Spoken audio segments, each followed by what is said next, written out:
ইলিশ মাছটা কিনে এনেছিলাম গরম গরম ভাতের সাথে গরম গরম ভাজা করব বলে, কিন্তু বাসায় আসার পরে ছেলে বলল এই ইলিশ দিয়ে ইলিশ পোলাওই হবে, অন্য কিছু নয়। যেই ভাবা সেই কাজ, ছেলের আবদার মানা তো আর করা যায় না, তাই শুরু করে দিলাম ইলিশ পোলাও রান্না। প্রথমে আমি বেশি করে পেঁয়াজ ভেজে তারপরে ওটাকে বেরেস্তা করে নিয়েছি। বেরেস্তার মধ্যে আমি সামান্য হলুদ আর মরিচ গুঁড়ো দিয়েছি, আদা রসুন বাটা দিয়ে দিয়েছি, তারপরে দিয়ে দিলাম টক দই এবং মিষ্টি দই, আমি এখানে দুইটাই অ্যাড করেছি।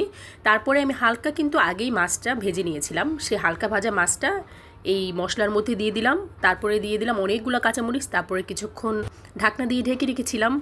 যখন মাছটা সিদ্ধ হয়ে গেছে তখন উঠিয়ে রাখলাম। তারপর অন্য একটা হাঁড়িতে তেল আর গরম মশলা দিয়ে দিলাম হালকা ভেজে, তারপরে আগে থেকে ধুয়ে রাখা পোলাও চাল দিয়ে দিলাম। পোলাও চালটা কিছুক্ষণ ভেজে নেওয়ার পরে মাছটা কিন্তু আমি গ্রেভি থেকে উঠিয়ে রেখেছিলাম, সেই গ্রেভিটা আমি পোলাও চালের সাথে দিয়ে দিয়ে ভালো মতো কষিয়ে নিয়েছি। তারপরে গরম পানি দিয়ে দিলাম অনেকগুলো কাঁচামরিচ,